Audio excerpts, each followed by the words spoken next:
Hello everyone and welcome back for another video. Today I'm going to show you, but not necessarily just 3D printing something or how to 3D print something. Actually, it's even better than that. So you might think, well, it's just a 3D print of a motorcycle. But wait, it's not just any motorcycle. This is an actual 3D object of my motorcycle. And I didn't find this as an STL online. It's actually made using Photogrammetry software, which takes pictures, which uses pictures in a program that creates a 3D image. It's pretty cool. I can't wait to show you guys it. So let's head to the computer and I'll show you how to do this. So just before we go on the computer, I want to show you some more details of this. Don't mind my art paint job. I tried my best to get all the details of the bike, except for like the stickers on the windshield, of course. But yeah, like even to like the LEDs that LED projector lights I have on my bike, they're there.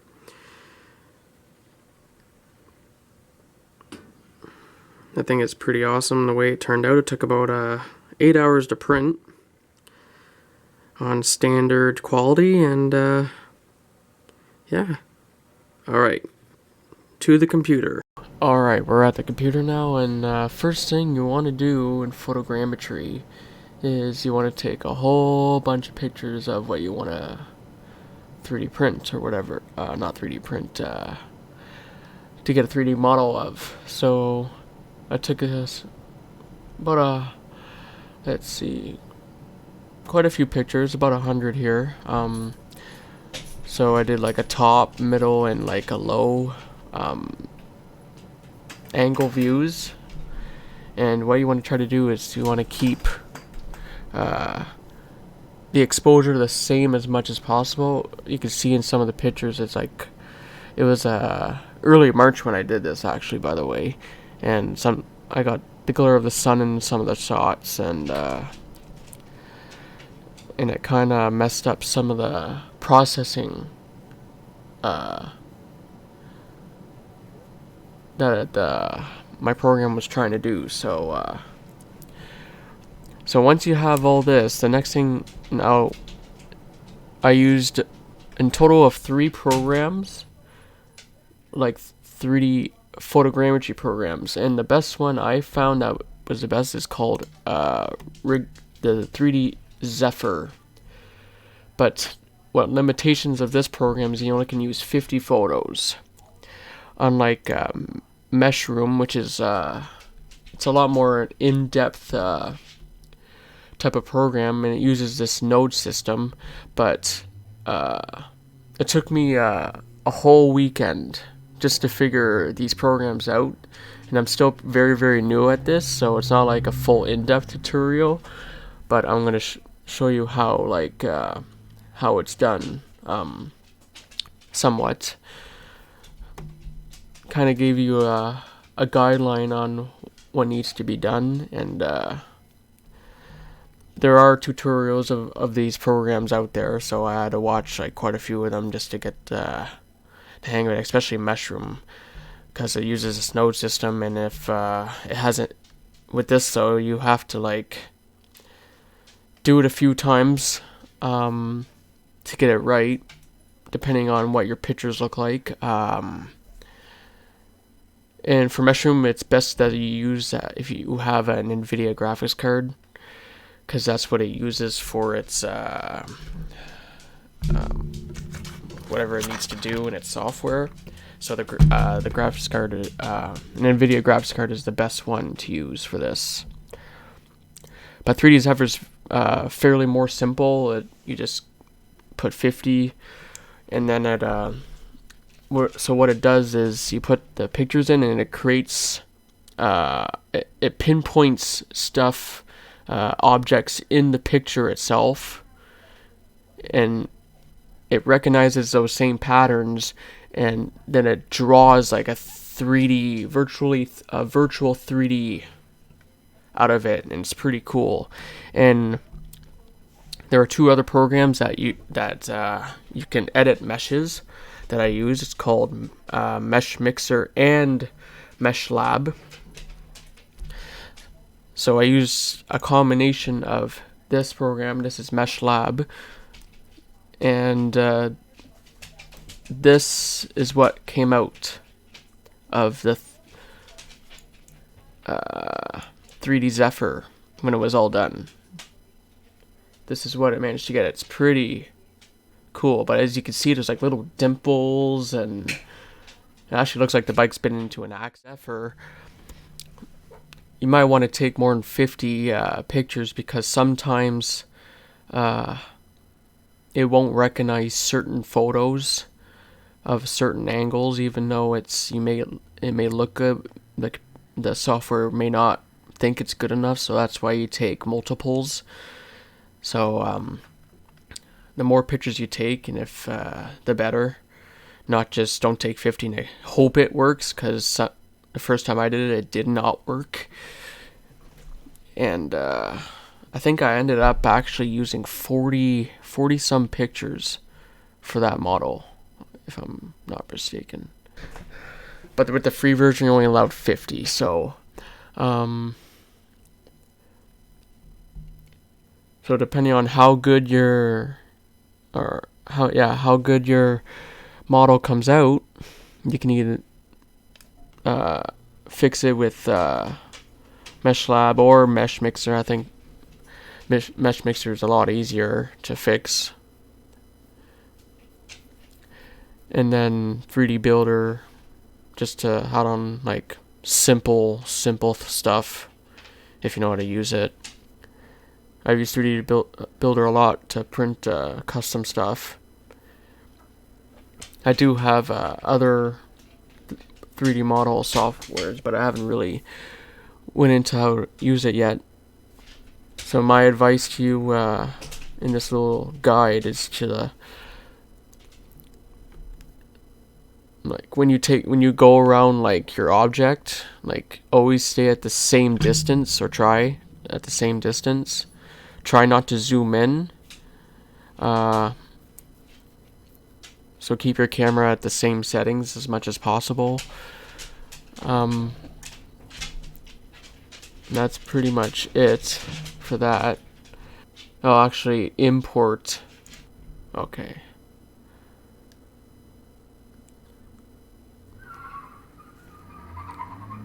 Whoa, buddy. I don't know if you guys heard that or not.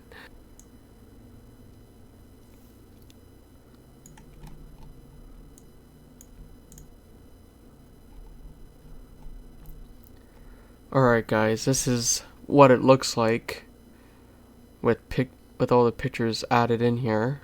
I forgot I had a saved workplace, so it only used 30 out of 34 pictures. So this is the sparse cloud. So it like identifies certain things. As you can see, my bike is, you can kind of see my bike in the picture here. Outline of certain things it grabs. You actually can see all the locations of where I took the photo, which is pretty cool, which is pretty accurate. And you see I can win into a circle. See, it chose some like on a top view and a mid view, but I don't see a bottom view. So it didn't take a lot of the bottom view pictures that I did. It only took a lot of the top view stuff.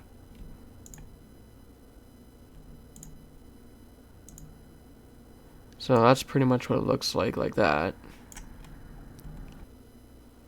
So that's pretty much, out of all the pictures I took here, that's what I made it look like. And that's pretty much exactly what it is looking at it in real life. It's just pretty amazing. Just based on photos, I made a 3D object to the scale. It's quite amazing what you can do with it. You just let the program do its thing. That's pretty cool. It's pretty cool how pictures can create a 3D image that is exactly pretty much the scale of what it is in real life. It's pretty amazing stuff, and all I used was a smartphone. You can use any camera that you want. I say better the camera, or clear the pictures, better the camera, better the uh, outcome. But this is like a hit and miss with these photogrammetry, because apparently it's pretty hard to do vehicles, especially if they're very smooth, a lot of smooth surfaces. Usually I've seen people where they do like tree stumps and lots things with a lot of textures, but it actually came out quite good for like my first time. So once you have this, you get that, you notice piece of my windshield's like not here right now, so I had to go fix it. And there's a lot of like bumps, and so I also had to fix that. So what I did, I opened up Mesh Mixer. It's a lot easier to edit and like fix your 3D object.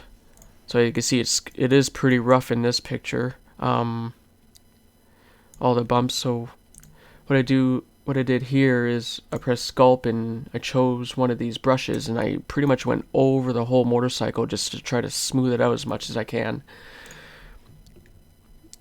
And if let's see, zoom in here, like there's also missing like my spoke, just little weird knickknacks I had to get rid of. It doesn't have no kickstand. Got rid of that because it looked weird. Missing for my mirror, not connected.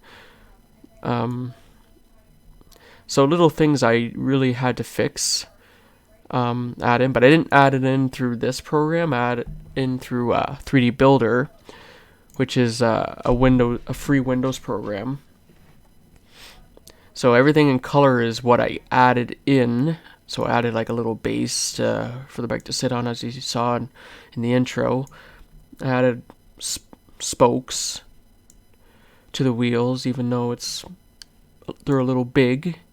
It's not too bad. And I also added in parts that I needed. So I added like little cylindrical shapes to my mirrors and cylindrical shapes to my handlebars grips, because they're pretty much cylindrical anyway.